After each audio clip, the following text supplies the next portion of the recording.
اللہ کے رسول نے پھر سزا ملتوی کر دی اور اس عورت کو بچہ لے کے جانا پڑا۔ جب بچہ روٹی کھانے لگا تو وہ عورت لے کے آتی ہے، کہتی ہے اللہ کے رسول لیجئے، اب تو روٹی بھی کھانے لگا۔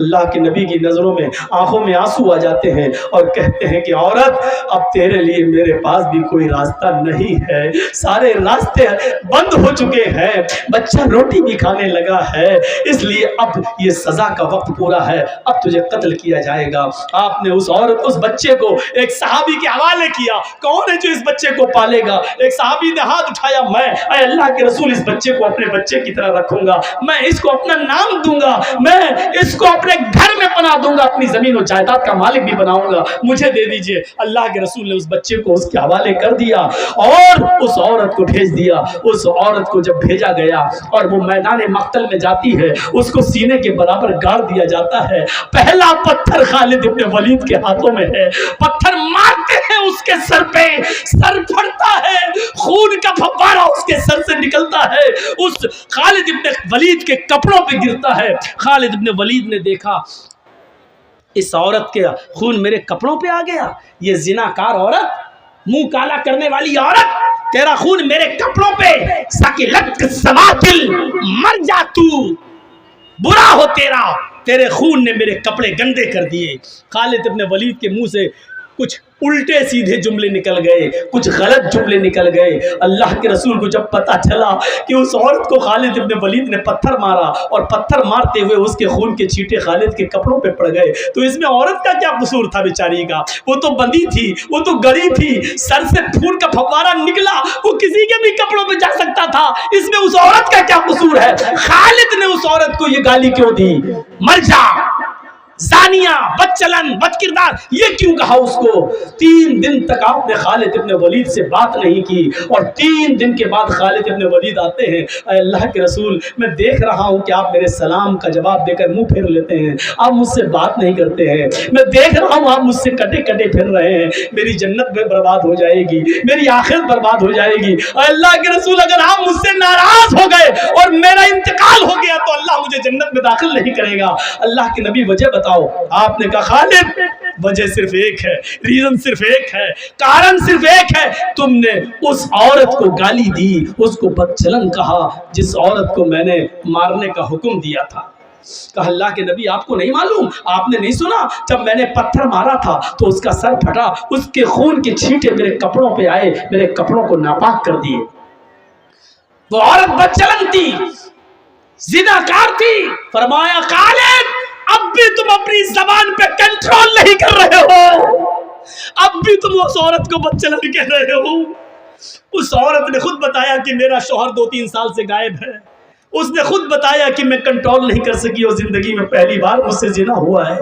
وہ عادتاً زناکار نہیں تھی، وہ پیشہ ور نہیں تھی، وہ زنا ہر وقت نہیں کراتی تھی، اس سے صرف ایک بار غلطی ہوئی ہے اور ایک بار غلطی کی اس نے سزا بھگت لی، میرے پاس آ کر اپنے جرم کا اقرار کر لیا۔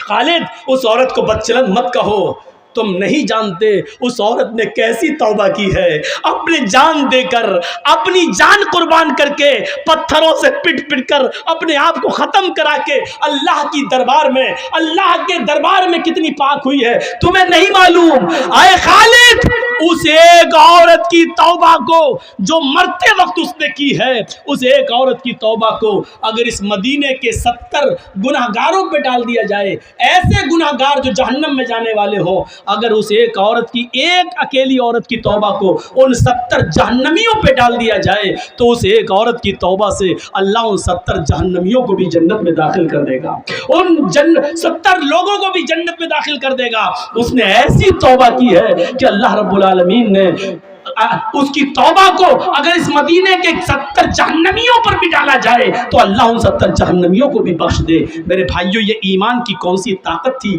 جو زنا کرنے کے بعد اپنے آپ کو اللہ کے نبی کے پاس لاتی ہے اور پیش کر دیتی ہے کہ اللہ کے رسول مجھ سے یہ جرم ہوا ہے، مجھے سزا دیجئے۔